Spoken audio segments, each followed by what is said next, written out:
rebuild means that your kind of your best team, your generational team, they've come to an end.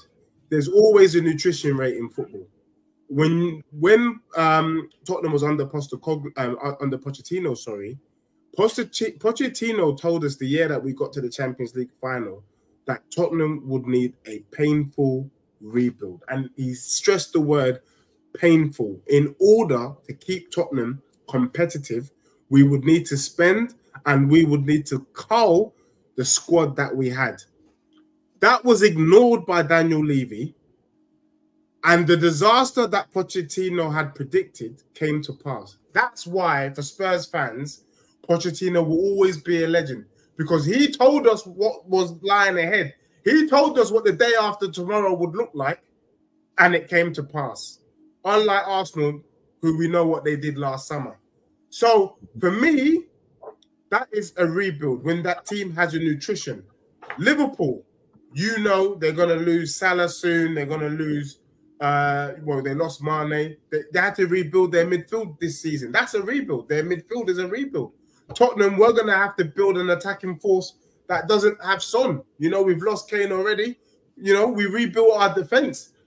In fact, we built our midfield. So those are rebuilds. When Arsenal lose Martinelli and Saka, you're going to be rebuilding. You're going to be finding new players to take their positions. So that is what I call. I don't think you necessarily... And success is relative. For me, under the Pochettino era, Tottenham were successful. Maybe we didn't win any trophies, but we were getting regular Champions League football. We got to a Champions League final. And it was during that era that Tottenham became a big six.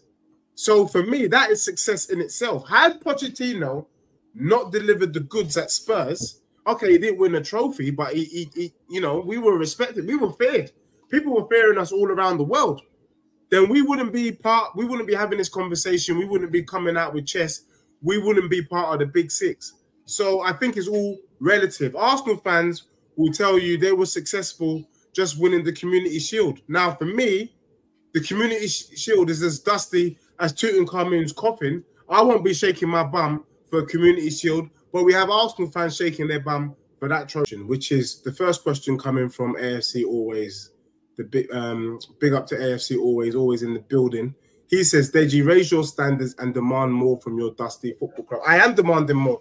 That's why I say I want Champions League or Premier League. It don't get any better than that. It's you guys that are quite happy to take Carabao Cup, FA Cup, and then lie to us and pretend that by winning those trophies, it somehow does something with one's psyche. That is a load of bollocks and hogwash. So I am demanding more of my club. I am asking for the big boy prizes. I'm saying Spurs could finish in the top three. I'm saying Spurs next season could be challenging. And you heard the same from Zeus. In fact, we are all feeling it because we are expecting big things from our club. It's you guys that want to be putting us down, but we ain't listening to you. Now, Artillero, a.k.a. the painter, is telling me this. We were successful because we were winning league titles. Smarten up, bro. Yeah, you were winning league titles in 2003. Since 2003, Artillero, what league title have you won? 20 years. So tell me about your success. Where's Arsenal's success? What, you're going to reel out FA Cups? Every year that passes by, the FA Cups get even more irrelevant. So if you're going to be telling me about the dusty FA Cups and Community Shields that you've been winning, is that success? Is that what you're shaking your bum for? Is that what you're wearing? Some little red thong from Ann Summers down the street and you're just shaking your bum violently? Really, Artillero?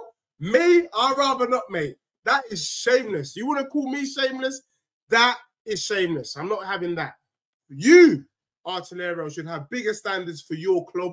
You should be expecting your club to bring on the trophy this season. And if you don't, it's an absolute disgrace.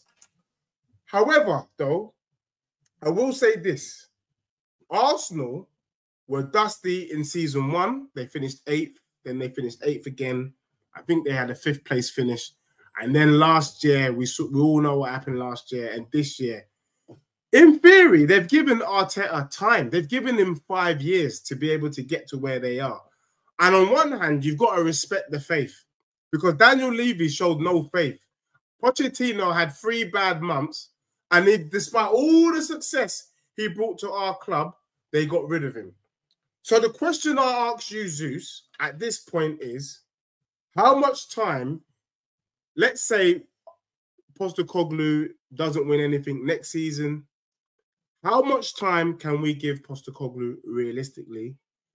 And what is the minimum standard? What is the minimum you're expecting of him?